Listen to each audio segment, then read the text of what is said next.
ಆತ್ಮೀಯ ವಿದ್ಯಾರ್ಥಿಗಳ ನಿಮಗೆಲ್ಲ ಈ ವಿಡಿಯೋ ಪಾಠಕ್ಕೆ ಸ್ವಾಗತವನ್ನು ಕೋರ್ತಾ ಇದ್ದೇನೆ. ಇವತ್ತಿನ ವಿಡಿಯೋ ಪಾಠದಲ್ಲಿ ನಾವು ಭಾರತದಲ್ಲಿ ವೈಸ್ರಾಯ್ಗಳ ಆಡಳಿತ ಅನ್ನುವಂಥ ಪರಿಕಲ್ಪನೆ ಬಗ್ಗೆ ಹೆಚ್ಚಿನ ವಿಚಾರಗಳನ್ನು ತಿಳ್ಕೊಳ್ಳೋ ಪ್ರಯತ್ನ ಮಾಡೋಣ. ಇಲ್ಲಿ ಕಾಲಾವಧಿ ನೋಡ್ತಾ ಇದ್ದೀರಾ ನೀವು 1858ರಿಂದ 1947 ಈ ಕಾಲಾವಧಿಯಲ್ಲಿ ಭಾರತದಲ್ಲಿ ಬ್ರಿಟಿಷ್ ವೈಸ್ರಾಯ್ಗಳು ಆಳ್ವಿಕೆಯನ್ನು ಮಾಡಿದ್ರು. ಇವ್ರಿಗೂ ಮೊದಲೇ ಭಾರತದಲ್ಲಿ ಅಂದರೆ 1858ಕ್ಕೂ ಮೊದಲೇ ಭಾರತದಲ್ಲಿ ಬ್ರಿಟಿಷ್ ಅಧಿಪತ್ಯ ಸ್ಥಾಪನೆ ಆಗಿತ್ತು. ದಟ್ ಮೀನ್ಸ್ ಪ್ಲಾಸಿ ಕದನ ನಂತರದಲ್ಲಿನೇ ಅಂದರೆ 1757ರ ನಂತರದಲ್ಲಿನೇ ಭಾರತದಲ್ಲಿ ಅವರ ಒಂದು ಅಧಿಕಾರದ ಬೀಜಾಂಕುರ ಆಗಿತ್ತು ಅನ್ನೋದನ್ನು ನಾವು ನೋಡ್ಬೋದು. ಅಲ್ಲಿಂದ ಈ 1858ರವರೆಗೆ ಹೆಚ್ಚು ಕಡಿಮೆ 110 ವರ್ಷಗಳ ಕಾಲ ಭಾರತದಲ್ಲಿ ವೈಸ್ರಾಯ್ಗಳ ಆಳ್ವಿಕೆ ಮಾಡಲಿಲ್ಲ. ಅದರ ಬದಲಿಗೆ ಗವರ್ನರ್ ಜನರಲ್ಗಳು ಆಳ್ವಿಕೆ ಮಾಡಿದ್ರು. ತದನಂತರದಲ್ಲಿ ವೈಸ್ರಾಯ್ಗಳ ಆಳ್ವಿಕೆ ಭಾರತದಲ್ಲಿ ಆರಂಭ ಆಯಿತು. ಈ ಗವರ್ನರ್ ಜನರಲ್ಗಳು ವೈಸ್ರಾಯ್ಗಳು ಇವ್ರು ಯಾರೂ ಕೂಡ ಭಾರತೀಯರಾಗಿರಲಿಲ್ಲ. ಯಾವ ಕಾರಣಕ್ಕೂ ಕೂಡ ಬಂದವರೆಲ್ಲ ಬ್ರಿಟಿಷರೇ ಆಗಿದ್ರು. ಮತ್ತು ಈ ಗವರ್ನರ್ ಮತ್ತು ವೈಸ್ರಾಯ್ ಈ ಹುದ್ದೆಗಳ ನಡುವಿನ ವ್ಯತ್ಯಾಸವನ್ನು ನಾವು ಸ್ವಲ್ಪ ತಿಳ್ಕೊಂಡು ತದನಂತರದಲ್ಲಿ ಈ ವೈಸ್ರಾಯ್ಗಳ ಆಡಳಿತ ಅನ್ನುವಂಥದ್ದು ತಿಳ್ಕೊಳ್ಳೋಣ. ಈ ವಿಚಾರವನ್ನು ನಾವು ಸ್ಪಷ್ಟಪಡಿಸ್ಕೋಬೇಕಂತೇಳಿದ್ರೆ ಭಾರತದಲ್ಲಿ ಗವರ್ನರ್ ಹುದ್ದೆ ಹೇಗೆ ಆರಂಭ ಆಯಿತು, ಅದು ವೈಸ್ರಾಯ್ ಹುದ್ದೆಯ ತನಕ ಹೇಗೆ ಬೆಳೆದು ಬಂತು ಅನ್ನುವಂಥದ್ದನ್ನು ತಿಳ್ಕೊಳ್ಳೋ ಪ್ರಯತ್ನವನ್ನು ಮೊದಲು ಮಾಡೋಣ. ವಿದ್ಯಾರ್ಥಿಗಳ ಭಾರತದಲ್ಲಿ ಬ್ರಿಟಿಷ್ ಅಧಿಪತ್ಯ ಆರಂಭವಾದದ್ದು ಒಂದು ಸೋಜಿಗದ ಸಂಗತಿ. ಯಾಕಂತ ಹೇಳಿದ್ರೆ ಅವರು 1600ರಲ್ಲಿ ಈಸ್ಟ್ ಇಂಡಿಯಾ ಕಂಪನಿಯನ್ನು ಸ್ಥಾಪನೆ ಮಾಡಿಕೊಂಡು ಭಾರತಕ್ಕೆ ಬಂದಂಥ ಸಂದರ್ಭದಲ್ಲಿ ಅವ್ರ ಉದ್ದೇಶ ಕೇವಲ ವ್ಯಾಪಾರ ಮಾತ್ರ ಆಗಿತ್ತು. ಆದರೆ ಭಾರತದಲ್ಲಿನ ಪರಿಸ್ಥಿತಿಗಳು ಅವರಿಗೆ ರಾಜಕೀಯ ಮಹತ್ವಾಕಾಂಕ್ಷೆಯನ್ನು ಬೆಳೆಸ್ಕೊಳ್ಳೋದಕ್ಕೆ ಅವಕಾಶ ಮಾಡಿಕೊಡ್ತವೆ. ಹಾಗಾಗಿ ಆರಂಭದಲ್ಲಿ ಕೇವಲ ಇವರು ಅವರ ವ್ಯಾಪಾರ ಕೇಂದ್ರಗಳ ಮುಖ್ಯಸ್ಥರಾಗಿದ್ದವರು. ಅಂದರೆ ಆ ವ್ಯಾಪಾರ ಕೇಂದ್ರಗಳಲ್ಲಿ ಅವರು ಕೋಟೆಗಳನ್ನು ಅಥವಾ ಕೋಠಿ ಅಂತ ಹೇಳ್ತಾರೆ ಅವುಗಳನ್ನು ಕಟ್ಕೊಳ್ತಿದ್ರು. ಅಲ್ಲೊಂದಿಷ್ಟು ಸೈನ್ಯ ಅವರ ವಸ್ತುಗಳನ್ನು ರಕ್ಷಣೆ ಮಾಡ್ಕೊಳೋದಕ್ಕೆ ಅಂತೇಳಿ ಇಟ್ಕೋತಿದ್ರು. ಈ ಸೇನಾ ಮೇಲ್ವಿಚಾರಣೆಗೆ ಅಂತೇಳಿ ಇರ್ತಕ್ಕಂಥ ಮೇಲಾಧಿಕಾರಿಗಳನ್ನು ಅವರು ಗವರ್ನರ್ಗಳಂತ ಕರ್ಕೋತಿದ್ರು. ಸೊ ಇವರ ಅಧಿಕಾರ ಕೇವಲ ಆ ವ್ಯಾಪಾರ ಕೇಂದ್ರದ ಒಂದು ಕೋಠಿ ಏನಿರ್ತಾ ಇತ್ತು ಅದರ ಒಂದು ಆಡಳಿತ ವ್ಯವಸ್ಥೆಗೆ, ಅದರ ಪತ್ರ ವ್ಯವಹಾರಗಳು ನೋಡ್ಕೊಳ್ಳೋಕ್ಕೆ ಮತ್ತು ಅದರಲ್ಲಿದ್ದಂಥ ಸೈನ್ಯ ಅದರ ಮೇಲ್ವಿಚಾರಣೆಗೆ ಮಾತ್ರ ಸೀಮಿತ ಆಗಿರ್ತಾ ಇತ್ತು. ಆದರೆ ಕರ್ನಾಟಕ ಯುದ್ಧಗಳಂತೇಳಿ 3 ಯುದ್ಧಗಳು ದಕ್ಷಿಣ ಭಾರತದಲ್ಲಿ ನಡೀತವೆ. 1746ರಿಂದ 1757ರ ಕಾಲಘಟ್ಟದಲ್ಲಿ. ಈ ಸಂದರ್ಭದಲ್ಲಿ ಭಾರತದಲ್ಲಿ ಬ್ರಿಟಿಷರು ಕ್ರಮೇಣ ರಾಜಕೀಯ ಪ್ರಾಬಲ್ಯವನ್ನು ಪಡ್ಕೊಳ್ತಾ ಹೋಗ್ತಾರೆ. ಹಾಗಾಗಿ ಈ ಅವಧಿನಲ್ಲೇ ನಡೆದಂಥ ಬಹುಮುಖ್ಯವಾದಂಥ ಯುದ್ಧ ಪ್ಲಾಸಿ ಕದನ ಅಂತ ಹೇಳ್ತಾರೆ, 1757ರ ವರ್ಷದಲ್ಲಿ ನಡೆದದ್ದು. ಅಲ್ಲಿ ರಾಬರ್ಟ್ ಕ್ಲೈವ್ ಅನ್ನುವಂಥ ವ್ಯಕ್ತಿ ಈ ಬಂಗಾಳದ ಅಂದಿನ ನವಾಬನಾಗಿದ್ದಂಥ ಸಿರಾಜ್ ಉದ್ ದೌಲನನ್ನು ಸೋಲಿಸ್ತಾನೆ. ಮತ್ತು ಹಾಗೆ ಸೋಲಿಸಿದ ನಂತರ ಅಲ್ಲಿ ಅವರು ಬಂಗಾಳದ ನವಾಬನನ್ನಾಗಿ ತಮಗಿಷ್ಟವಾದಂಥ ವ್ಯಕ್ತಿಯನ್ನು ನೇಮಿಸುವಂಥ ಒಂದು ರಾಜ ನಿರ್ಮಾಪಕತ್ವ ಅನ್ನುವಂಥ ಸ್ಥಾನವನ್ನು ಪಡ್ಕೊಳ್ತಾರೆ. ಅದನ್ನು ಕಿಂಗ್ ಮೇಕರ್ ಅಂತ ಕೂಡ ನೀವು ಅರ್ಥ ಮಾಡ್ಕೋಬೋದು. ತಮಗಿಷ್ಟ ಬಂದವರನ್ನು ಆ ಹುದ್ದೆ ಮೇಲೆ ಕೂರಿಸುವ, ಇಷ್ಟ ಆಗಲಿದ್ದವರನ್ನು ಕೆಳಗಿಳಿಸುವಂಥ ಒಂದು ಪ್ರಾಬಲ್ಯ ಅವರು ಪಡ್ಕೋತಾರೆ. ಸೊ ತದನಂತರದಲ್ಲಿ ರಾಬರ್ಟ್ ಕ್ಲೈವ್ ಆ ಫೋರ್ಟ್ ವಿಲಿಯಂ ಕಲ್ಕತ್ತಾದಲ್ಲಿ ಏನು ಕೋಟೆ ಇತ್ತು ಅದರ ಗವರ್ನರ್ ಆಗ್ತಾನೆ. ಇವನ ನಿರ್ಗಮನ ನಂತರದಲ್ಲಿ 1764ರಲ್ಲಿ ಒಂದು ಯುದ್ಧ ಆಗ್ತದೆ. ಅದನ್ನು ಬಕ್ಸಾರ್ ಯುದ್ಧ ಅಂತ ಕರೀತಾರೆ. ಬಹುಶಃ ಪ್ಲಾಸಿಗಿಂತ ದೂರಗಾಮಿ ಪರಿಣಾಮಗಳನ್ನು ಬೀರಿದ್ದು ಈ ಬಕ್ಸಾರ್ ಕದನ. ಇದರ ನಂತರದಲ್ಲಿ ಒಪ್ಪಂದ ಆಗ್ತದೆ 1765ರಲ್ಲಿ. ಈ ಒಪ್ಪಂದದ ಅವಧಿಗೆ ಮತ್ತೆ ರಾಬರ್ಟ್ ಕ್ಲೈವ್ ಭಾರತಕ್ಕೆ ವಾಪಸ್ ಬರ್ತಾನೆ ಗವರ್ನರ್ ಆಗಿ. ಆತ ತನ್ನ ನೇತೃತ್ವದಲ್ಲಿ ಈ ಒಪ್ಪಂದದ ಒಂದು ರೂಪುರೇಷೆಗಳನ್ನು ರಚಿಸ್ತಾನೆ. ಅದರ ಪ್ರಕಾರವಾಗಿ ಸ್ವತಂತ್ರ ದೊರೆ ಮೊಘಲ್ ಬಾದಶಾ 2ನೇ ಶಾ ಆಲಂ ಮತ್ತು ಅವಧ್ನ ನವಾಬ ಇವರಿಬ್ಬರು ಈ ಒಪ್ಪಂದಕ್ಕೆ ಸಹಿ ಹಾಕ್ತಾರೆ ಮತ್ತು ಬ್ರಿಟಿಷ್ ಕಂಪನಿಯವರು. ಅದರ ಪ್ರಕಾರವಾಗಿ ಮೊಘಲ್ ಬಾದಶಾ ಕಂಪನಿಗೆ ಬಂಗಾಳದ ದಿವಾನಿ ಹಕ್ಕು ಇದನ್ನು ಬಿಟ್ಟುಕೊಡ್ತಾನೆ. ಇಲ್ಲಿ ದಿವಾನಿ ಹಕ್ಕು ಅಂತ ಹೇಳಿದ್ರೆ ಬಂಗಾಳ ಪ್ರಾಂತ್ಯ ಏನಿತ್ತು ಅದರ ಒಟ್ಟಾರೆ ಭೂ ಕಂದಾಯವನ್ನು ವಸೂಲಿ ಮಾಡತಕ್ಕಂಥ ಹಕ್ಕು. ಇದು ಮೊದಲು ಬಂಗಾಳದ ನವಾಬನಿಗಿರ್ತಾ ಇತ್ತು. ಅಂದರೆ ಈ ಅಧಿಕಾರವನ್ನು ಬ್ರಿಟಿಷರಿಗೆ ಬಿಟ್ಟುಕೊಡೋಕೆ ಮುಂಚೆ. ಇನ್ನೊಂದು ನೋಡ್ತಾ ಇದ್ರಲ್ಲಿ ನಿಜಾಮತ್ ಹಕ್ಕು ಅಂತೇಳಿ. ಈ ನಿಜಾಮತ್ ಹಕ್ಕು ಅಂತ ಹೇಳಿದ್ರೆ ಕಂದಾಯ ವಸೂಲಿ ಜೊತೆನಲ್ಲಿ ಬಂಗಾಳ ಪ್ರಾಂತ್ಯದ ದಿನನಿತ್ಯದ ಚಟುವಟಿಕೆಗಳು, ಅಂದರೆ ಆಡಳಿತ ಚಟುವಟಿಕೆ ಅಂತ ಹೇಳ್ತೀವಲ್ಲ, ಪ್ರಗತಿ ಮೇಲ್ವಿಚಾರಣೆ ಇರ್ಬೋದು ಅಥವಾ ಕಾನೂನು ಸುವ್ಯವಸ್ಥೆ ಪಾಲನೆ ಮಾಡೋದಿರ್ಬೋದು, ಇತ್ಯಾದಿ ಕಾರ್ಯಗಳು ಇದು ಬಂಗಾಳದ ನವಾಬ ಮಾಡ್ಕೊಂಡು ಹೋಗ್ತಾ ಇದ್ದ. ದಟ್ ಮೀನ್ಸ್ ಎರಡನ್ನೂ ಒಬ್ಬನೇ ಮಾಡ್ತಾ ಇದ್ದ.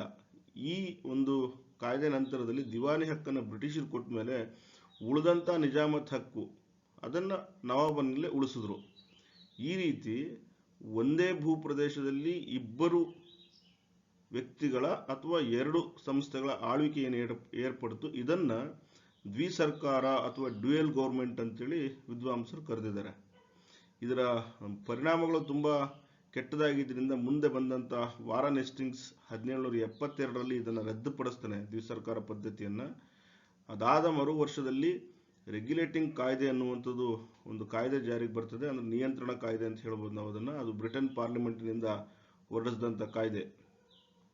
ಈ ಕಾಯ್ದೆಯ ನಂತರದಲ್ಲಿ ಈ ಬಂಗಾಳದ ಫೋರ್ಟ್ ವಿಲಿಯಂ ಕೋಟೆಯ ಗವರ್ನರ್ ಯಾರು ಇರ್ತಾ ಇದ್ದ ಆತನನ್ನು ಬಂಗಾಳದ ಗವರ್ನರ್ ಜನರಲ್ ಅಂಥೇಳಿ ನಾಮಕರಣ ಮಾಡ್ತಾರೆ ಆ ಕಾಯ್ದೆ ಪ್ರಕಾರವಾಗಿ. ಹಾಗೆ ಕಾಯ್ದೆಯ ಅನುಸಾರ ಬಂಗಾಳದಲ್ಲಿ ಫೋರ್ಟ್ ವಿಲಿಯಂ ಕೋಟೆಯ ಬಂಗಾಳದ ಗವರ್ನರ್ ಜನರಲ್ ಆಗಿ, ಎರಡಕ್ಕೂ ಒಬ್ಬನೇ, ಫೋರ್ಟ್ ವಿಲಿಯಂ ಕೋಟೆಗೆ ಮತ್ತು ಬಂಗಾಳದ ಗವರ್ನರ್ ಜನರಲ್ ಆಗಿ ನೇಮಕಗೊಂಡಂಥವನು ಲಾರ್ಡ್ ವಾರನ್ ಹೇಸ್ಟಿಂಗ್ಸ್ ಅನ್ನುವಂಥವನು. ಸೊ ಇದಾದ ನಂತರದ ಬೆಳವಣಿಗೆಗಳನ್ನು ನಾವು ಮುಂದಿನ ವಿಭಾಗದಲ್ಲಿ ನೋಡೋಣ. ವಿದ್ಯಾರ್ಥಿಗಳ ಗಮನಿಸಿ, ಬಂಗಾಳದಲ್ಲಿದ್ದಂಥ ಫೋರ್ಟ್ ವಿಲಿಯಂ ಕೋಟೆಯ ಗವರ್ನರ್ ಜನರಲ್ ಆಗಿದ್ದಂಥ ಅಧಿಕಾರಿ ಹೇಗೆ ಭಾರತದ ಗವರ್ನರ್ ಜನರಲ್ ಆದ ಅನ್ನುವಂಥದ್ದನ್ನು ನಾವಿಲ್ಲಿ ನೋಡ್ತಾ ಇದ್ದೇವೆ.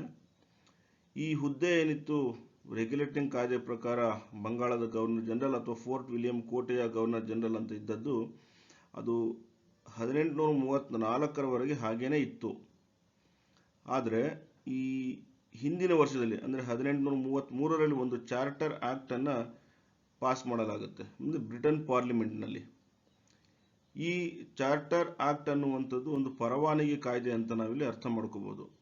ಈ ಕಾಯ್ದೆಯ ಅನುಸಾರ ಬಂಗಾಳದ ಫೋರ್ಟ್ ವಿಲಿಯಂ ಕೋಟೆಯ ಗವರ್ನರ್ ಜನರಲ್ನನ್ನು ಭಾರತದ ಗವರ್ನರ್ ಜನರಲ್ ಅಂತೇಳಿ ನಾಮಕರಣ ಮಾಡಲಾಗುತ್ತೆ, ಅಥವಾ ಅವನಿಗೆ ಆ ಅಧಿಕಾರವನ್ನು ಕೊಡಲಾಗುತ್ತೆ, ಅಥವಾ ಅವನ ಅಧಿಕಾರ ವ್ಯಾಪ್ತಿಯನ್ನು ಆ ಮೂಲಕವಾಗಿ ವಿಸ್ತರಿಸಲಾಗುತ್ತೆ. ಹೀಗೆ 1835ರ ನಂತರದಲ್ಲಿ ಈ ಹುದ್ದೆ ಭಾರತದ ಗವರ್ನರ್ ಜನರಲ್ ಅಂತ ಕರೆಸಿಕೊಳ್ತದೆ. ಹೀಗೆ ಆ ಹುದ್ದೆಯನ್ನು ಮೊಟ್ಟ ಮೊದಲ ಬಾರಿಗೆ ಅಲಂಕರಿಸಿದಂಥವರು ಲಾರ್ಡ್ ವಿಲಿಯಂ ಬೆಂಟಿಂಗ್. ಯಾಕಂದರೆ ಅವರೇ ಆಗ ಬಂಗಾಳದ ಗವರ್ನರ್ ಜನರಲ್ ಆಗಿದ್ದರು. ಆ ಹುದ್ದೆಯ ಮರು ಪದನಾಮೀಕರಣ ಆದಮೇಲೆ ಅವರು ಭಾರತದ ಮೊಟ್ಟ ಮೊದಲ ಗವರ್ನರ್ ಜನರಲ್ ಅಂತೇಳಿ ಕರೆಸ್ಕೊಳ್ತಾರೆ. ಅಲ್ಲಿವರೆಗೂ ಈ ಹುದ್ದೆ ಇದ್ದದ್ದು ಬಂಗಾಳದ ಫೋರ್ಟ್ ವಿಲಿಯಂ ಕೋಟೆಯ ಗವರ್ನರ್ ಜನರಲ್ ಅಂತ ಹೇಳಿ. ರೆಗ್ಯುಲೇಟಿಂಗ್ ಕಾಯ್ದೆ ಅಥವಾ ನಿಯಂತ್ರಣ ಕಾಯ್ದೆ ಅಂತ ಕೂಡ ನಾವು ಇದನ್ನು ಅರ್ಥ ಮಾಡ್ಕೋಬಹುದು.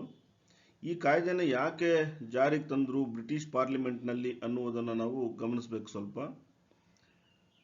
ಕಂಪನಿಗೆ ಕೇವಲ ಒಂದು ವ್ಯಾಪಾರದ ಅನುಮತಿಯನ್ನು ಮಾತ್ರ ಕೊಡಲಾಗಿತ್ತು. ಆದರೆ ಅದು ಮುಂದೆ ರಾಜಕೀಯ ಶಕ್ತಿಯಾಗಿ ಬೆಳೆದ ನಂತರ ಅದು ಇಲ್ಲಿನ ಭೂಪ್ರದೇಶಗಳ ಮೇಲೆ ತನ್ನ ಹಿಡಿತವನ್ನು ಸಾಧಿಸಿ ತನ್ನ ಅಧಿಕಾರಿಗಳ ಮೂಲಕ ಇಲ್ಲಿನ ರಾಜಕೀಯ ಚಟುವಟಿಕೆಗಳನ್ನು ಆಡಳಿತವನ್ನು ನಿರ್ವಹಣೆ ಮಾಡೋದಕ್ಕೆ ಶುರು ಮಾಡಿತು.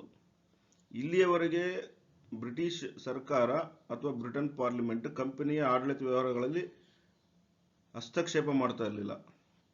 ಯಾವಾಗ ಈ ಅಧಿಕಾರ ಸಿಕ್ತು ಕಂಪನಿಗೆ, ಆಗ ಸರ್ಕಾರ ಒಂದು ಅವಕಾಶಕ್ಕಾಗಿ ಕಾಯ್ತಾ ಇತ್ತು. ಮತ್ತೆ ಬ್ರಿಟನ್ನಿನಲ್ಲಿ ಈ ಒಂದು ಅಭಿಪ್ರಾಯ ರೂಪುಗೊಂಡಿತ್ತು, ಏನಂದ್ರೆ ಕೇವಲ ಒಂದು ವ್ಯಾಪಾರಕ್ಕಾಗಿ ಹೋಗಿದ್ದಂಥ ಕಂಪನಿ ಅಲ್ಲಿನ ಒಂದು ಜನಗಳ ಮೇಲೆ ಆಳ್ವಿಕೆ ಮಾಡುವಂಥದ್ದು, ಅಲ್ಲಿನ ಕಂದಾಯ ವಸೂಲಿ ಮಾಡುವಂಥದ್ದು, ಅದರಿಂದ ಬಂದಂಥ ಲಾಭಾಂಶದಿಂದ ಆ ಕಂಪನಿಯ ಮುಖ್ಯಸ್ಥರುಗಳು ಅಥವಾ ಯಾರು ಡೈರೆಕ್ಟರ್ಸ್ ಮತ್ತೆ ಪ್ರೊಪ್ರೈಟರ್ಸ್ ಅಂತ ಇರ್ತಾ ಇದ್ರು, ಅವರುಗಳು ಐಷಾರಾಮಿ ಜೀವನವನ್ನು ನಡೆಸೋದಕ್ಕೆ ಶುರು ಮಾಡಿದ್ರು. ಹಾಗೇನೆ ಇಲ್ಲಿಂದ ಹೋದಂಥ ಅಧಿಕಾರಿಗಳು ಕೂಡ ಅಷ್ಟೇ, ಕಂಪನಿಯ ಆಡಳಿತವನ್ನು ಮುಗಿಸ್ಕೊಂಡು ಅಥವಾ ತಮ್ಮ ಸೇವೆಯನ್ನು ಮುಗಿಸಿ ವಾಪಸ್ ಇಂಗ್ಲೆಂಡ್ಗೆ ಹೋದಂಥ ಅಧಿಕಾರಿಗಳು ಕೂಡ ಅತ್ಯಂತ ವೈಭವದ ಜೀವನ ನಡೆಸ್ತಾ ಇದ್ರು ಇಲ್ಲಿಂದ ತೆಗೆದುಕೊಂಡು ಹೋದಂಥ ಸಂಪತ್ತಿನಿಂದ.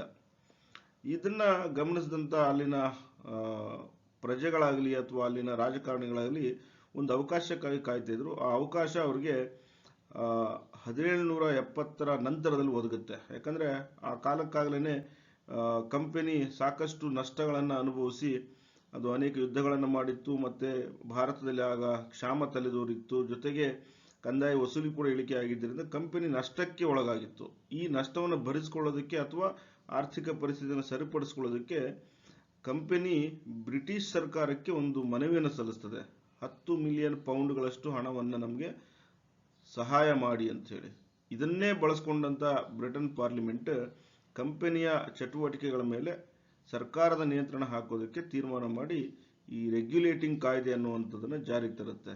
ಸೊ ಹಾಗಾಗಿನೇ ಇದನ್ನು ನಾವು ನಿಯಂತ್ರಣ ಕಾಯ್ದೆ ಅಥವಾ ಕಂಪನಿಯ ಆಡಳಿತ ವ್ಯವಹಾರಗಳ ನಿಯಂತ್ರಣ ಕಾಯ್ದೆ ಅಂತ ಕರೆಯುವುದು. ಇಲ್ಲಿ ರೆಗ್ಯುಲೇಟ್ ಅಂತ ಹೇಳಿದ್ರೇ ನಿಯಂತ್ರಿಸುವುದು ಅನ್ನುವಂಥ ಅರ್ಥ ಇರೋದನ್ನು ನಾವು ಗಮನಿಸಬೇಕಾಗತ್ತೆ.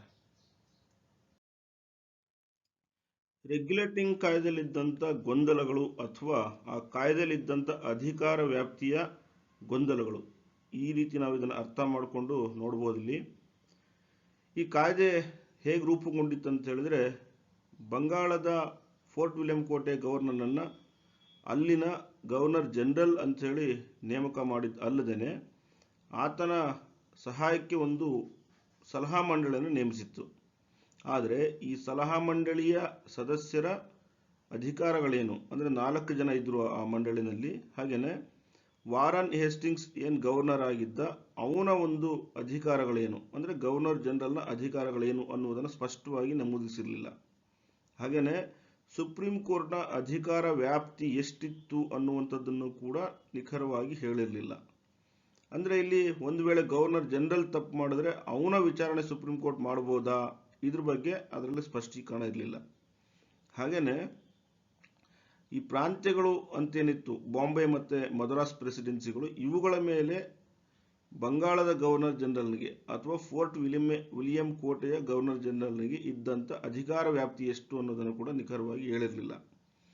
ಹಾಗೆಯೇ ಈ ಕಾರಣಕ್ಕಾಗಿ ಆ ಪ್ರಾಂತೀಯ ಗವರ್ನರ್ಗಳು ತುರ್ತು ಸಂದರ್ಭಗಳಲ್ಲಿ ತಮಗಿಷ್ಟ ಬಂದಾಗೆ ಆಡಳಿತಾತ್ಮಕ ನಿರ್ಧಾರಗಳನ್ನು ತೆಗೆದುಕೊಳ್ಳುತ್ತಿದ್ದರು. ಇದಕ್ಕೆ ಅವರು ಈ ಗವರ್ನರ್ ಜನರಲ್ ಅಭಿಪ್ರಾಯವನ್ನಾಗಲಿ ಅಥವಾ ಅನುಮತಿಯನ್ನಾಗಲಿ ಪಡ್ಕೊಳ್ತಿರ್ಲಿಲ್ಲ. ಹಾಗೆಯೇ ಮೇಲಿನ ಅಂಶವನ್ನು ನಾವು ಗಮನಿಸೋದಾದರೆ, ಸಲಹಾ ಮಂಡಳಿಯ ಸಭೆಯಲ್ಲಿ ಬಹುಮತದ ಮೇಲೆ ವಿಚಾರಗಳು ತೀರ್ಮಾನವಾಗಬೇಕಾಗ್ತಿತ್ತು, ಆಡಳಿತ ವಿಚಾರಗಳು. ಆ ಸಂದರ್ಭಗಳಲ್ಲಿ ಸಾಕಷ್ಟು ಬಾರಿ ಈ ಸಲಹಾ ಮಂಡಳಿ ಸದಸ್ಯರು ಗವರ್ನರನ್ನು ನಿರ್ಬಂಧಿಸ್ತಾ ಇದ್ರು. ಅಂದರೆ ಅವರು ಬಹುಮತವನ್ನು ಕೊಡ್ತಾ ಇರಲಿಲ್ಲ ಅವನ ಅಭಿಪ್ರಾಯಗಳಿಗೆ. ಹಾಗಾಗಿ ಇಲ್ಲಿ ಗವರ್ನರ್ನ ಕೈಯನ್ನು ಕಟ್ಟಿ ಹಾಕಿದಾಗಿತ್ತು ಆಡಳಿತ ವಿಷಯಗಳಿಗೆ.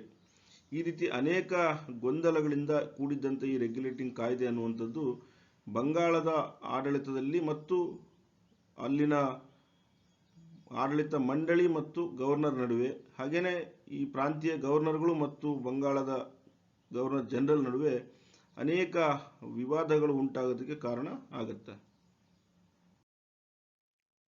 ಗೊಂದಲಗಳಿಂದ ಕೂಡಿದ್ದಂಥ ರೆಗ್ಯುಲೇಟಿಂಗ್ ಕಾಯ್ದೆಯಲ್ಲಿನ ಸಮಸ್ಯೆಗಳನ್ನು ಪರಿಹಾರ ಮಾಡೋದಕ್ಕೆ ಅದಕ್ಕೊಂದು ತಿದ್ದುಪಡಿನೇ ತರಲಾಗುತ್ತೆ 1781ರಲ್ಲಿ. ತಿದ್ದುಪಡಿಯ ಪ್ರಕಾರ ಸುಪ್ರೀಂ ಕೋರ್ಟಿಗಿಂತ ಹೆಚ್ಚಿನ ಅಧಿಕಾರಗಳನ್ನು ಗವರ್ನರ್ ಜನರಲ್ಗೆ ನೀಡಲಾಗುತ್ತೆ, ಅಂದರೆ ಫೋರ್ಟ್ ವಿಲಿಯಂ ಕೋಟೆಯ ಗವರ್ನರ್ ಜನರಲ್ಗೆ. ಮತ್ತು ಅವನು ಆ ತಿದ್ದುಪಡಿಗಳನ್ನು ಅಂದರೆ ನ್ಯಾಯಾಲಯದ ತೀರ್ಪುಗಳನ್ನು ತಿದ್ದುಪಡಿ ಮಾಡುವ ಅಥವಾ ಅದಕ್ಕೆ ತನ್ನದೇ ಆದಂಥ ಪರ್ಯಾಯ ತೀರ್ಪನ್ನು ಕೊಡುವಂಥ ಅಧಿಕಾರವನ್ನು ಕೊಡಲಾಗುತ್ತೆ ಅಂತ. ಹಾಗೆಯೇ 1784ರಲ್ಲಿ ಹೊಸದೊಂದು ಶಾಸನವನ್ನು ಜಾರಿಗೆ ತರೋದ್ರ ಮೂಲಕ ಈ ರೆಗ್ಯುಲೇಟಿಂಗ್ ಕಾಯ್ದೆ ಇನ್ನಿತರೆ ದೋಷಗಳನ್ನು ಸರಿಪಡಿಸಲಾಗುತ್ತೆ. ಅದು ಈ ವಿಲಿಯಂ ಪಿಟ್ ಶಾಸನ ಅಂತ ಕರೆಸ್ಕೊಳ್ತದೆ ಅಥವಾ ಪಿಟ್ಟನ ಇಂಡಿಯಾ ಶಾಸನ ಅಂತ ಕರೆಸ್ಕೊಳ್ತದೆ. ಯಾಕಂತ ಹೇಳಿದ್ರೆ ಅಂದಿನ ಪ್ರಧಾನಿ ಆಗಿದ್ದಂಥ ವಿಲಿಯಂ ಪಿಟ್ ಇದನ್ನು ಜಾರಿಗೆ ತಂದದ್ದರಿಂದ ಅಥವಾ ಅವನು ಇಂಗ್ಲೆಂಡಿನ ಪ್ರಧಾನಿಯಾಗಿದ್ದು ಈ ಕೆಲಸವನ್ನು ಮಾಡಿದ್ದರಿಂದ. ಈ ಕಾಯ್ದೆಯ ಪ್ರಕಾರ ಕಂಪನಿಯ ಭಾರತದಲ್ಲಿನ ಆಡಳಿತದ ಮೇಲೆ 2 ರೀತಿಯ ನಿಯಂತ್ರಣಗಳನ್ನು ವಿಧಿಸಲಾಗುತ್ತೆ. ಮೊದಲನೇದಾಗಿ ಬೋರ್ಡ್ ಆಫ್ ಕಂಟ್ರೋಲ್ ಅಂತ ಹೇಳ್ತಾರೆ, ಒಂದು ನಿಯಂತ್ರಣ ಮಂಡಳಿ ಅಂತ ಅರ್ಥ ಮಾಡ್ಕೋಬಹುದು. ಇನ್ನೊಂದು ಕೋರ್ಟ್ ಆಫ್ ಡೈರೆಕ್ಟರ್ಸ್ ಅಂತ ಹೇಳ್ತಾರೆ, ಅಂದ್ರೆ ನಿರ್ದೇಶಕರ ಮಂಡಳಿ ಅಂತ ಹೇಳ್ತಾರೆ. ಈ ಬೋರ್ಡ್ ಆಫ್ ಕಂಟ್ರೋಲ್ ಅಥವಾ ನಿಯಂತ್ರಣ ಮಂಡಳಿ ಏನೈತಿ, ಇದು ಸರ್ಕಾರದಿಂದ ನೇಮಕವಾಗ್ತಿದ್ದಂಥ ಒಂದು ಸಂಸ್ಥೆ. ಇನ್ನು ಕೋರ್ಟ್ ಆಫ್ ಡೈರೆಕ್ಟರ್ಸ್ ಅಂತ ಹೇಳಿದ್ರೆ ಕಂಪನಿಯಲ್ಲಿ ಹಣ ಹೂಡಿದ್ದಂಥ ಶ್ರೀಮಂತರುಗಳಿಂದ ಅಥವಾ ಅದರ ಪ್ರೊಪ್ರೈಟರ್ಸ್ ಅಂತ ಏನಿರ್ತದೆ ಅವರಿಂದ ನೇಮಕಗೊಂಡಂಥ ಒಂದು ಸಂಸ್ಥೆ. ಸೊ ಸರ್ಕಾರ ಕೋರ್ಟ್ ಆಫ್ ಡೈರೆಕ್ಟರ್ಸ್ ಮೇಲೆ ಬೋರ್ಡ್ ಆಫ್ ಕಂಟ್ರೋಲ್ ಅನ್ನು ಇಲ್ಲಿ ನೇಮಿಸ್ತದೆ. ಈ ರೀತಿ ಎರಡು ರೀತಿಯ ನಿಯಂತ್ರಣಗಳು ಕಂಪನಿ ಆಡಳಿತದ ಮೇಲೆ ಉಂಟಾಗುತ್ತೆ. ಈ ಬೋರ್ಡ್ ಆಫ್ ಕಂಟ್ರೋಲ್ನಲ್ಲಿ ಒಟ್ಟು 6 ಜನ ಸದಸ್ಯರಿದ್ದು ಅದರಲ್ಲಿ ಒಬ್ಬರು ಸೆಕ್ರೆಟರಿ ಆಫ್ ಸ್ಟೇಟ್ ಅಥವಾ ರಾಜ್ಯ ಕಾರ್ಯದರ್ಶಿ ಅಂತ ಕರೆಸ್ಕೊಳ್ತಾ ಇದ್ರು, ಇವರೇ ಇದರ ಅಧ್ಯಕ್ಷರಾಗಿರ್ತಾ ಇದ್ರು. ಹಾಗೆಯೇ ಇನ್ನೊಬ್ರು ಚಾನ್ಸಲರ್ ಆಫ್ ಎಕ್ಸ್ಚೆಕರ್ ಅಂತ ಹೇಳ್ತಾರೆ, ಅಂದ್ರೆ ಕಂಪನಿಯ ಹಣಕಾಸಿನ ಮೇಲ್ವಿಚಾರಕ ಅಂತ ಇವ್ರನ್ನ ಅರ್ಥ ಮಾಡ್ಕೋಬಹುದು ನಾವು. ಇನ್ನುಳಿದಂತರು 4 ಜನ ಸದಸ್ಯರು ಇರ್ತಾ ಇದ್ರು, ಅವ್ರನ್ನ ಪ್ರಿವಿ ಕೌನ್ಸಿಲ್ ಸದಸ್ಯರು ಅಂತ ಕರೀತಾ ಇದ್ರು. ಸೊ ಇವರು ಕಂಪನಿಯ ಎಲ್ಲ ವ್ಯವಹಾರಗಳನ್ನ ನಿಯಂತ್ರಣ ಮಾಡುವಂತ ಮತ್ತು ಅದರ ವ್ಯವಹಾರ ಪತ್ರಗಳನ್ನ, ಹಣಕಾಸು ವ್ಯವಹಾರಗಳನ್ನ, ಹಾಗೆ ಗವರ್ನರ್ ಜನರಲ್ ಅನ್ನು ನೇಮಕ ಮಾಡುವಂತ, ಅವನನ್ನು ಬದಲಾಯಿಸುವಂತ ಅಧಿಕಾರವನ್ನು ಪಡ್ಕೊಳ್ತಾರೆ. ಮತ್ತು ಕಂಪನಿಯ ಎಲ್ಲ ವ್ಯವಹಾರಗಳ ಮಾಹಿತಿನ ಸರ್ಕಾರಕ್ಕೆ ಕೊಡುವಂತ ಕೆಲಸವನ್ನು ಕೂಡ ಅವರು ಮಾಡಬೇಕಾಗಿರುತ್ತೆ. ಸೊ ಹೀಗೆ ಕಂಪನಿಯ ಮೇಲೆ 1784ರ ಪಿಟ್ಟನ ಇಂಡಿಯಾ ಶಾಸನದಿಂದ ಇನ್ನೂ ಹೆಚ್ಚಿನ ಶಾಸನಾತ್ಮಕ ನಿಯಂತ್ರಣವನ್ನು ವಿಧಿಸಲಾಗುತ್ತೆ. ಇನ್ನು ಈ ಗವರ್ನರ್ ಜನರಲ್ ಹುದ್ದೆ ಅಂದ್ರೆ ಬಂಗಾಳದ ಫೋರ್ಟ್ ವಿಲಿಯಂ ಕೋಟೆಯ ಗವರ್ನರ್ ಜನರಲ್ ಹುದ್ದೆ ವೈಸ್ರಾಯ್ ಹುದ್ದೆ ಆಗಿ ಪರಿವರ್ತನೆ ಆಗುವವರೆಗಿನ ಕೆಲವು ಮಹತ್ವದ ಕಾಯ್ದೆಗಳ ವಿವರಗಳನ್ನು ನಾವಿಲ್ಲಿ ನೋಡ್ತಾ ಇದ್ದೇವೆ. 1786ರಲ್ಲಿ ಕಾರ್ನ್ವಾಲಿಸ್ ಭಾರತಕ್ಕೆ ಗವರ್ನರ್ ಜನರಲ್ ಆಗಿ ಬರುವ ಮುನ್ನ ಈ ವಿಲಿಯಂ ಪಿಟ್ಟನ ಕಾಯ್ದೆ ಏನಿತ್ತು ಅಥವಾ ಶಾಸನ ಏನಿತ್ತು ಅದಕ್ಕೆ ಮತ್ತೊಂದು ತಿದ್ದುಪಡಿಯನ್ನು ಮಾಡಲಾಗುತ್ತೆ. ಅದರ ನಂತರದಲ್ಲಿ ಈ ಕಂಪನಿಯ ಆಡಳಿತ ವ್ಯವಹಾರಗಳು ಅಂದ್ರೆ ಭಾರತದ ಮೇಲಿನ ವ್ಯವಹಾರಗಳನ್ನು ಮರು ನವೀಕರಣ ಮಾಡೋದಕ್ಕೆ ಅಥವಾ ಅದರ ಪರವಾನಗಿಯನ್ನು ನವೀಕರಣ ಮಾಡೋದಕ್ಕಾಗಿ 1793ರಿಂದ ಪ್ರತಿ 20 ವರ್ಷಕ್ಕೊಮ್ಮೆ ಚಾರ್ಟರ್ ಕಾಯ್ದೆಗಳನ್ನು ಅಥವಾ ಸನ್ನದು ಕಾಯ್ದೆಗಳನ್ನು ಜಾರಿಗೆ ತರಲಾಗುತ್ತೆ. ಇಲ್ಲಿ ಚಾರ್ಟರ್ ಅಥವಾ ಸನ್ನದು ಅಂತ ಹೇಳಿದ್ರೆ ಭಾರತದಲ್ಲಿ ಕಂಪನಿ ಅಂದ್ರೆ ಈಸ್ಟ್ ಇಂಡಿಯಾ ಕಂಪನಿ ನಡೆಸಬಹುದಾದಂಥ ಎಲ್ಲ ರೀತಿಯ ವ್ಯವಹಾರಗಳಿಗೆ ಹಿಂದೆ ನೀಡಿದ್ದಂಥ ಅಂದ್ರೆ 1600ನೇ ಇಸ್ವಿನಲ್ಲಿ ನೀಡಿದ್ದಂಥ ಅನುಮತಿ ಏನಿತ್ತು ಅದನ್ನ ಪ್ರತಿ 20 ವರ್ಷಗಳಿಗೊಮ್ಮೆ ನವೀಕರಿಸುವಂತ ಒಂದು ಕೆಲಸ ಇದು. ನಾವು ಹೇಗೆ ಡ್ರೈವಿಂಗ್ ಲೈಸೆನ್ಸ್ ಅನ್ನ ಎಕ್ಸ್ಪೈರಿ ಆದ್ಮೇಲೆ ಅದು 5 ಇಯರ್ಸ್ ಆದ್ಮೇಲೆ ಮತ್ತೆ ನಾವು ನವೀಕರಣ ಮಾಡ್ಕೋತೀವಲ್ಲ, ಹಾಗೆ ಇವರು ಕಂಪನಿಗೆ ನೀಡಿದ್ದಂಥ 20 ವರ್ಷಗಳ ಒಂದು ಕಾಲಾವಧಿ ನಂತರ ಅದರ ಪರವಾನಗಿಯನ್ನು ಭಾರತದ ಮೇಲಿನ ಅದರ ಆಡಳಿತಾತ್ಮಕ ವಿಚಾರಗಳನ್ನು ಮುಂದುವರಿಸಿಕೊಂಡು ಹೋಗೋದಕ್ಕೆ ಅಥವಾ ಭಾರತದಲ್ಲಿ ತನ್ನ ಚಟುವಟಿಕೆಗಳನ್ನು ಮುಂದುವರಿಸಿಕೊಂಡು ಹೋಗೋದಕ್ಕೆ ಪರವಾನಗಿಯನ್ನು ನವೀಕರಿಸ್ತಾ ಇದ್ರು. ಇದು 20 ವರ್ಷಗಳಿಗೊಮ್ಮೆ ಬರ್ತದೆ. 1793, 1813, 1833 ಮತ್ತೆ 1853ರಲ್ಲಿ. ಆದರೆ 1858ರಲ್ಲಿ ಒಂದು ಕಾಯ್ದೆಯನ್ನು ಜಾರಿಗೆ ತರುವ ಮೂಲಕ ಈ ಕಂಪನಿಯ ಆಡಳಿತವನ್ನು ಭಾರತದಲ್ಲಿ ಕೊನೆಗೊಳಿಸಲಾಗುತ್ತೆ.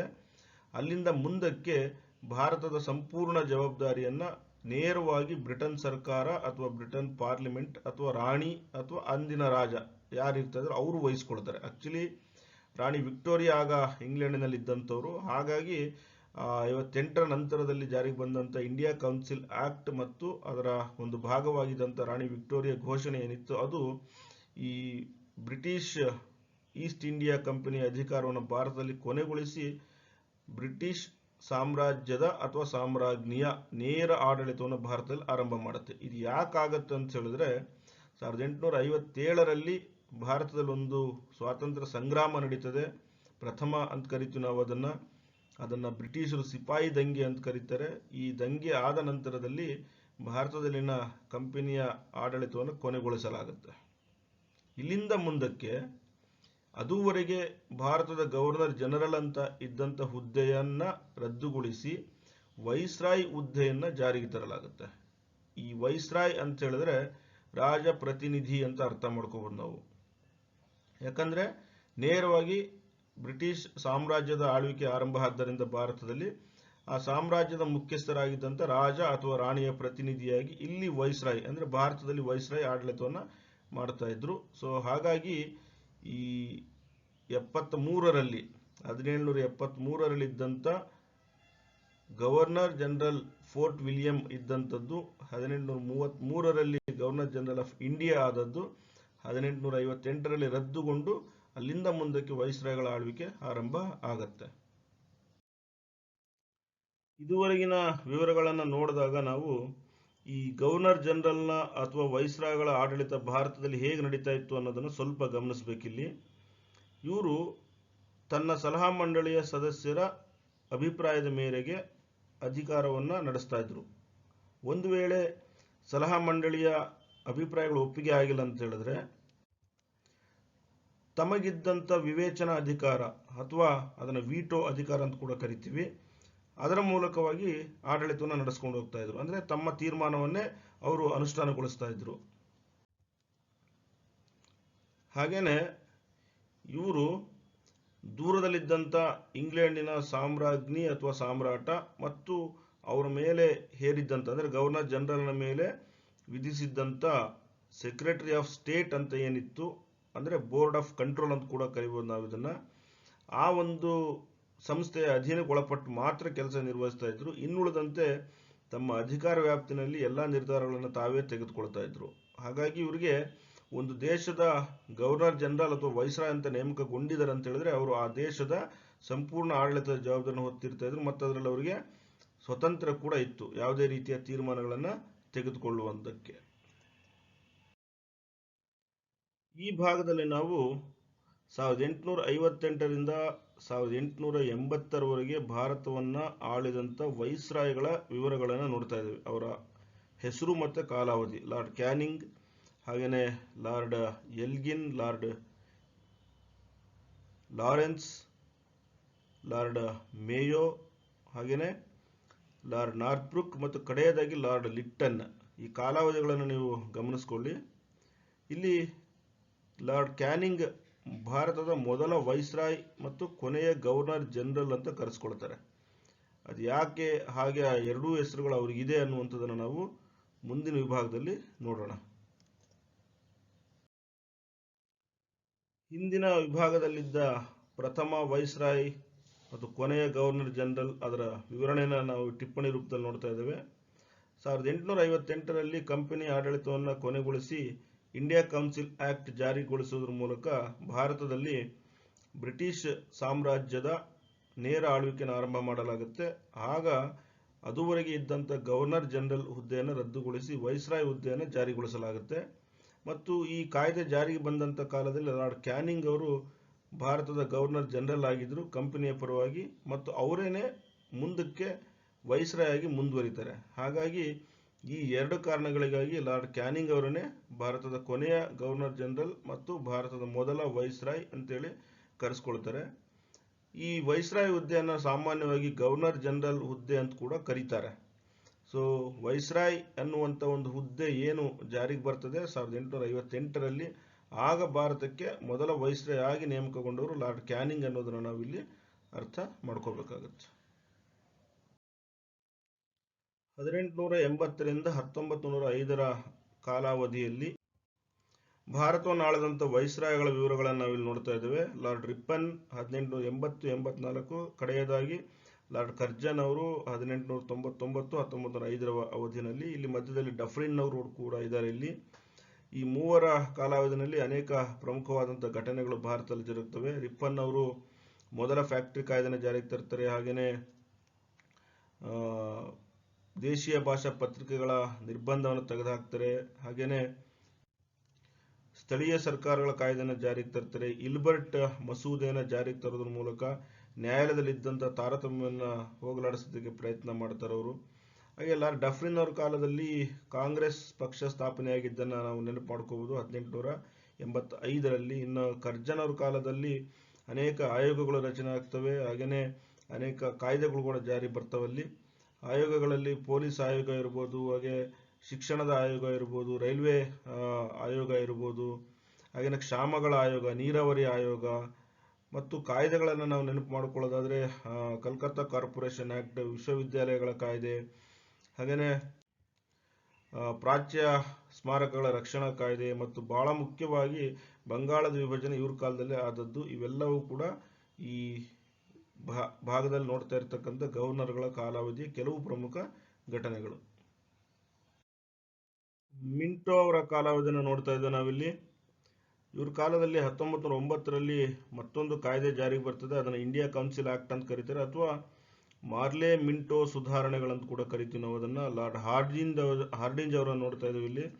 ಹಾರ್ಡಿಂಜ್ ಅವ್ರ ಕಾಲದಲ್ಲಿ ರಾಜಧಾನಿ ಕಲ್ಕತ್ತಾದಿಂದ ದೆಹಲಿಗೆ ವರ್ಗಾವಣೆ ಆಗುತ್ತೆ 1911ರಲ್ಲಿ. ಹಾಗೆಯೇ ಚೆಮ್ಸ್ಫೋರ್ಡ್ ಅವರ ಕಾಲಾವಧಿಯಲ್ಲಿ ಮಾಂಟೆಗೋ ಚೆಮ್ಸ್ಫೋರ್ಡ್ ಸುಧಾರಣೆಗಳು ಜಾರಿಗೆ ಬರ್ತದೆ. 1919ರ ಇಂಡಿಯಾ ಕೌನ್ಸಿಲ್ ಕಾಯ್ದೆ ಅಂತ ಕೂಡ ಕರೀತಾರೆ ಅದನ್ನು. ನಂತರ 1921ರಲ್ಲಿ ಭಾರತದಲ್ಲಿ ಅಸಹಕಾರ ಚಳವಳಿ ನಡೀತದೆ ಗಾಂಧೀಜಿಯವರ ನೇತೃತ್ವದಲ್ಲಿ. ಜೊತೆಗೆ 1927ರ ಅಧಿಕಾರಾವಧಿನಲ್ಲಿ ಇದ್ದಂಥ ವೈಸ್ರಾಯ್ ಕಾಲದಲ್ಲಿ ಭಾರತಕ್ಕೆ ಸೈಮನ್ ಕಮಿಷನ್ ಅನ್ನುವಂಥದ್ದು ಬರ್ತದೆ. ತದನಂತರದಲ್ಲಿ 1931ರ ಮತ್ತು 35ರ ನಡುವಿನಲ್ಲಿ ಮತ್ತೊಮ್ಮೆ ಕಾನೂನು ಭಂಗ ಚಳವಳಿಯನ್ನು ಪುನರಾರಂಭ ಮಾಡಲಾಗುತ್ತೆ. ಹಾಗೆಯೇ 35ರಲ್ಲಿ ಭಾರತ ಸರ್ಕಾರದ ಕಾಯ್ದೆ ಅನ್ನುವಂಥದ್ದು ಜಾರಿಗೆ ಬರ್ತದೆ. ಇದು ಬ್ರಿಟನ್ ಪಾರ್ಲಿಮೆಂಟಿನಲ್ಲಿ ಭಾರತದ ಪರವಾಗಿ ಮಂಡಿಸಿದಂಥ ಮತ್ತು ಅನುಮೋದನೆಗೊಂಡು ಜಾರಿಗೆ ಬಂದಂಥ ಬಹುದೊಡ್ಡ ಕಾಯ್ದೆ ಅಂತೇಳಿ ಹೆಸರನ್ನು ಪಡ್ಕೊಂಡಿರೋದನ್ನು ನಾವು ಗಮನಿಸ್ಬೋದು.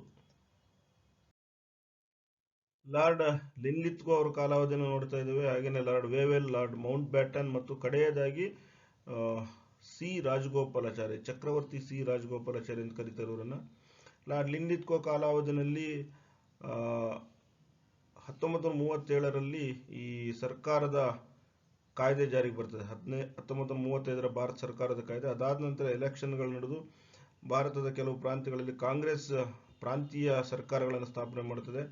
ಇವ್ರದೇ ಅವಧಿಯಲ್ಲಿ 1939ರಲ್ಲಿ ಎರಡನೇ ಮಹಾಯುದ್ಧ ಆರಂಭ ಆದಾಗ ಭಾರತೀಯರ ಅಭಿಪ್ರಾಯ ಪಡೆಯದೇನೆ ಎರಡನೇ ಮಹಾಯುದ್ಧದಲ್ಲಿ ತೊಡಗಿಸಿದ್ದರಿಂದ ಆ ಸರ್ಕಾರಗಳು ರಾಜೀನಾಮೆಯನ್ನು ಕೊಡ್ತವೆ. ಹಾಗೆಯೇ ಅವರ ಕಾಲಾವಧಿಯಲ್ಲಿ ಮುಂದೆ ಕ್ವಿಟ್ ಇಂಡಿಯಾ ಚಳವಳಿ ಆರಂಭ ಆಗುತ್ತೆ. ಕ್ರಿಪ್ಸ್ ಆಯೋಗ ಬರ್ತದೆ ಮತ್ತು ಕ್ಯಾಬಿನೆಟ್ ಮಿಷನ್ ಬರ್ತದೆ. ಜೊತೆಗೆ ವೇವೆಲ್ ಅವ್ರ ಕಾಲದಲ್ಲಿ ವೇವೆಲ್ ಪ್ಲಾನ್ ಪ್ರಕಟಗೊಳ್ಳುತ್ತದೆ. ಅದಾದ ನಂತರದಲ್ಲಿ ಬಂದಂಥ ಮೌಂಟ್ ಬ್ಯಾಟನ್ ಅವರ ಕಾಲದಲ್ಲಿ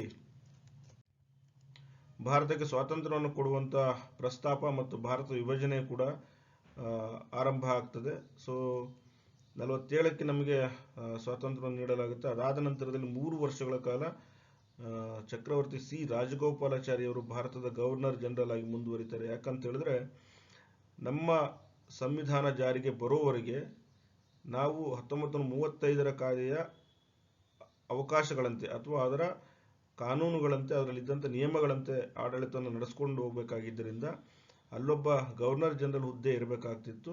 ಹಾಗಾಗಿ ನಮ್ಮ ಸಂವಿಧಾನ ರಚನೆಗೊಂಡು ನಾವು ಗಣರಾಜ್ಯ ಅನ್ನಿಸಿಕೊಳ್ಳುವವರೆಗೆ ನಮ್ಮ ರಾಷ್ಟ್ರಪತಿ ಹುದ್ದೆ ಜಾರಿಗೆ ಬರೋವರೆಗೆ ಚಕ್ರವರ್ತಿ ಸಿ ರಾಜಗೋಪಾಲಾಚಾರಿಯವರು ಭಾರತದ ಗವರ್ನರ್ ಜನರಲ್ ಆಗಿದ್ದರು. ಸ್ವಾತಂತ್ರ್ಯ ನಂತರದಲ್ಲಿ ಅನ್ನೋದನ್ನು ನಾವು ಇದನ್ನು ನೆನಪಿಡಬೇಕು.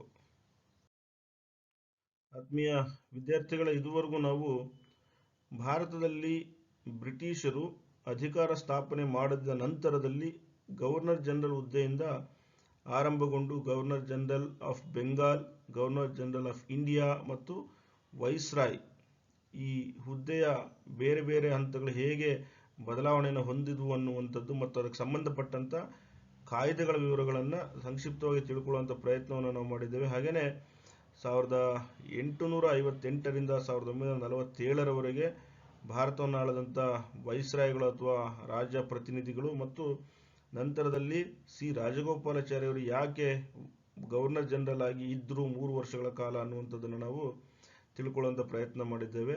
ಇದು ಭಾರತದಲ್ಲಿನ ವೈಸ್ರಾಯ್ಗಳ ಆಡಳಿತಕ್ಕೆ ಸಂಬಂಧಪಟ್ಟಾಗಿ ನಾವು ಪೀಠಿಕೆ ಅಂತೇಳಿ ಅರ್ಥ ಮಾಡ್ಕೋಬೋದು ಈ ವಿಡಿಯೋವನ್ನು. ಈ ವಿಡಿಯೋಗೆ ಸಂಬಂಧಪಟ್ಟಾಗಿ ನಿಮ್ಮ ಯಾವುದೇ ಪ್ರಶ್ನೆಗಳು, ಸಂದೇಹಗಳು, ಗೊಂದಲಗಳಿದ್ದರೆ ಅವುಗಳನ್ನು ನೀವು ಕಾಮೆಂಟ್ ಬಾಕ್ಸಲ್ಲಿ ಕೇಳ್ಬೋದು ಅಂತ ಹೇಳ್ತಾ ಈ ವಿಡಿಯೋ ಪಾಠವನ್ನು ಇಲ್ಲಿ ಮುಗಿಸ್ತಾ ಇದ್ದೇನೆ. ನಿಮ್ಮ ವಿದ್ಯಾಭ್ಯಾಸಕ್ಕೆ ಶುಭವಾಗಲಿ ಅಂತ ಹಾರೈಸ್ತಾ